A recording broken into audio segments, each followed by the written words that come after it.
Энэ гадаадын зээлийг бол олон удаа л одоо төслийг хэлэлцчихлээ. Их л явдалтай л да. Хүү мөнгнөөс нь ахуулаад консалтингийн зардал чадвар сайжруулах гээд ингээд хамаг мөнгө нь явцдаг. Тухай бол одоо их ярьдаг. Ийм л явж ирсэн.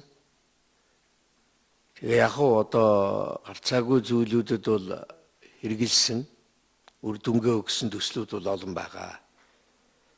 Би бол тухайлбал одоо 90-ад оны эхэнд бол энэ баян тог тасардаг гал алдах гээд аюулын хангад дэгдсэн байхад сахилгын станцуудад бол их л одоо төсөл явсал да. Тэрний сайн муу хэлэгдээл ингээл явагдав. Явхаас шарахгүй бах. Гэлээ гэхдээ манай орны нэг гол онцлог бол энэ өрийн таазыг нэмэгдүүлэхгүй байхад анхаарах гарцаагүй гэсэн юмдаа л одоо авна гэдэг л ийм л зүйл дээр л бид сүүлийн үед их ярьж байгаа шүү дээ. Тэгээ 3 хүн байнгын хороо зөвшөлдсөөд тэгээ байгуулахын бол дэмжиж байгаа. Одоо эцсийн Соёрхон батлах шатанд ороод ирлээ. Гэхдээ бол энд бол зөвшөлдсөхдөө ийм нөхцөлтэйгөр гэж одоо жишээ нөхцөлийн сайжруулах, хүүгийн бууруулах, хугацааг нь уртасгах, одоо гарцаагүй үр ашгийг тооцох ийм зүйлүүд байд. Би энд бол яг одоо энэ зарим төслийн бол одоо яг тэр үед нь одоо хараахан байгаагүй юм байлгүй дээ. Миний л одоо хувийн юун дотор бол алга байна. Бэлтгэл жоохон муу байна гэж хэлж бол.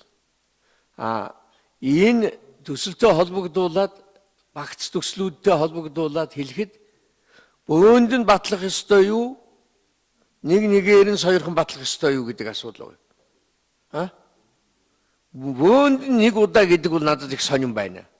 Энд чи их олон одоо төслүүдийг холчоод тэгээд одоо эн чинь ихэнх нь дэмжиж шít. Гэтэл тэр байгаль орчны аялал жуулчлалын төсөл дээр болохоор би бас үндслийн сонслоо. Бас юм байгаа юм байна. Тэзүүгийн буцалгүй тусламжаар хийлгсэн учраас тэрэндээ шаагдаад тийм үү хөвсгөлийг бөөнд нь тавьсан гэд тайлбарлаад байна. Гэтэл өмнө нь одоо манай гишүүдээс сая ярьсан шүү дээ.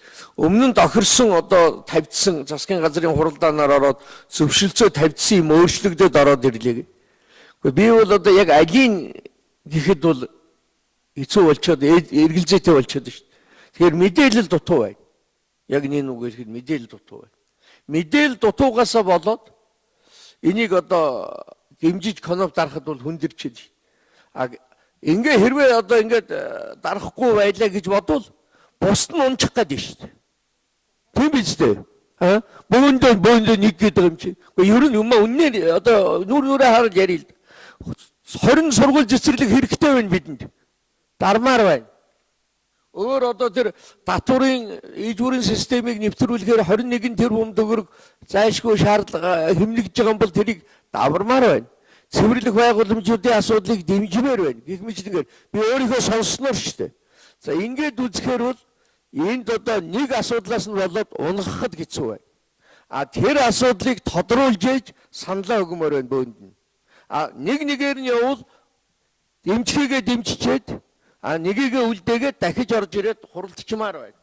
Ойлголтоо нэгтгээд. Ийм одоо гормын маягийн саналтай байна. Миний хувьд бол санал өгөхөд бол төвөгтэй байна гэдгийг хэлье.